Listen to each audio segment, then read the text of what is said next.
Chapter 2 दो किनारे एक प्यार। अब आगे। तारा को काकी के आंसू देखकर दुख तो हुआ। वो उनके आंसू पोंछते हुए बोली, नहीं काकी, मुझे नहीं पता वो कहाँ गई है। पता होता तो ज़रूर बताती। तारा की बात सुनकर कमला तारा की कान मरोड़ते हुए बोली, ऐसे कैसे पता नहीं? दिन भर तो गिलहरी बतख की जोड़ी की तरह गाँव में मटरगश्ती करते हुए घूमती थी तुम दोनों, और ये बात तुझे पता नहीं? हो ही नहीं सकता। बता कहाँ गई है? माँ छोड़ो, दर्द हो रहा है। तुम तो ऐसे कह रही हो जैसे वो नहीं मैं खुद भागी हूँ। तारा कान छुड़ाते हुए बोली, हे भगवान, इसने तो मेरा जीना दुश्वार कर दिया है। बैलगाड़ी की रस्सी खोल देती है तो कभी मंदिर के बाहर रखे दिए एक एक करके बुझा देती है और कहती है दीपक भी आराम करना चाहते हैं। तुम लोगों को समझ में नहीं आता क्या? एक दिन ऐसा नहीं जाता कि तेरी शिकायत ना आई हो। घर पर गांव की गलियों से गुजरती हुई तारा सबका ध्यान खींचते हुए माँ के खिंचाव में धकेली जा रही थी। माँ गुस्से से उसका कान पकड़कर घसीट रही थी और पीछे पीछे गांव वाले अपनी अपनी शिकायतें लेकर आदम के। अब तो तेरा फैसला गांव के मुखिया जी ही करेंगे। ये कोई छोटी मोटी गलती नहीं है। सतपुर गांव के लड़के के साथ भागी है रेखा।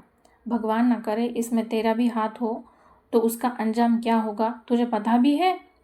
सबकी निगाहें अब उस जगह टिक गई।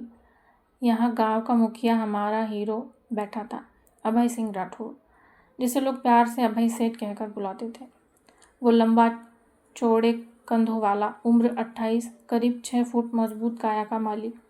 गेहुआ रंग, नज़र में गंभीरता और चेहरे पर ऐसा तेज कि सामने बैठा इंसान खुद झुक जाए। आंखें ऐसी कि मानो सामने वाले के मन को पढ़ लेती हो। उसकी आवाज़ में गजब का संतुलन था, न ज़्यादा नरमी न ज़्यादा कठोरता। बोलता तो मानो हर शब्द आदेश बन जाता।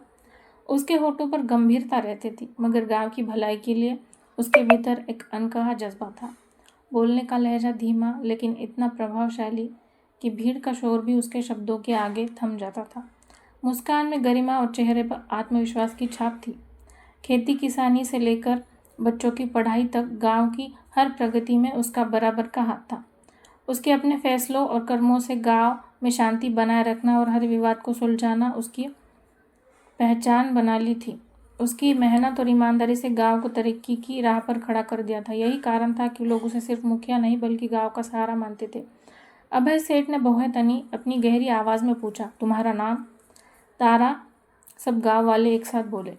गांव की चौपाल में माहौल गंभीर था। सेठ की तेज़ नज़रें नटखट तारा पर टिक गई, जिसे उसकी माँ ज़ोर ज़ोर से समझाती हुई लेकर आई थी। उसकी माँ उससे तंग आ चुकी थी। जब भी उसकी शिकायत पड़ती तो बस कहती, हे भगवान, तू मेरी औलाद है या किसी आफत का नाम? पहला किसान बोला, सेठ जी, इस लड़की को संभालो। करमैली बैलगाड़ी को बीच रास्ते में रोककर उसमें बैठ गई और कहती रही, भैया हमें मेले छोड़ाओ, और उतरने का नाम ही नहीं ले रही थी। गांव की पंचायत भरी हुई थी। सबकी नज़रें तारा पर लगी थी। तारा बस अपनी जगह पर ही सबको देखते हुए झूल रही थी।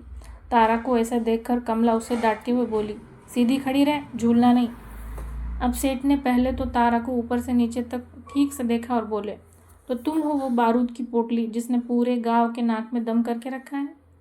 और हाथ से इशारा करके बल्ली को बुलाया जो उनके पीछे ही हाथ बांधे खड़ा था। बल्ली, तुम्हें क्या लगता है हमारे पास फ़िलहाल कोई काम नहीं बचा है जो हम गांव के छोटे मोटे शरारतों और झगड़ों को सुलझाते बैठेंगे?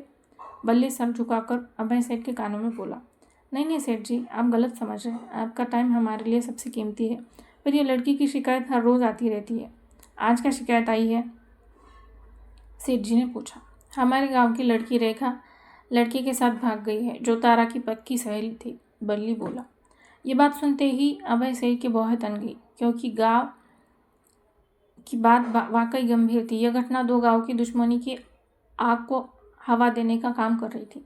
अभय सेठ ने गंभीरता से तारा से पूछा, तुम्हारी आखिरी बात कब हुई थी रेखा से? जी कल ही हुई थी, मगर वो कुछ बोली नहीं। तारा सिर झुकाकर बोली, ऐसा कैसे कुछ नहीं बोली होगी? तुम और तुम्हारी टोली हर वक्त कुछ ना कुछ करते रहते हो। तुम्हें पता तो ज़रूर होगा। कल ही प्रसाद मांगने आई थी मंदिर, दान पेटी में से पैसे लेकर भाग गई। तुम लोग, गांव का यंग पंडित बोला। झूठ बोलते हो? आप भी तो दान पेटी में से पैसे लेते हो, तो क्या वो गलत नहीं है? क्या वो पैसे तुम्हारे हैं? तारा पंडित की तरफ गुस्से वाली नज़रों से बोली। ये बात सुनते ही पंडित चुप हो गया, मानो जैसे उसका भेद खुल गया हो। तभी एक किसान गुस्से में बोला, परसों मेरे खेत में आई थी ये टोली, सारी फसल बर्बाद कर दी मेरी। हम तो गन्ने तोड़ने गए थे और गन्ने का खेत उनके खेत से होकर जाता है, तो मैंने देखा ये उस दिन किसी औरत के साथ था।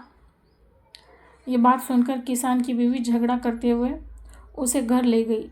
सभी एक साथ हंस पड़े। तभी भीड़ में से एक आवाज़ आई, अगर हम इसकी शिकायत करते रहेंगे तो एक दिन ये सबकी पोल खोल देगी। तारा की शरारती मुस्कान और तीखी जुबान देखकर अभय सेठ के मन में सवाल उठने लगते।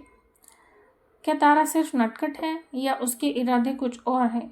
क्या सच में वो सब कुछ सामने लाएगी और अभय सेठ की ये जिज्ञासा कहानी में क्या नया मोड़ लाएगी?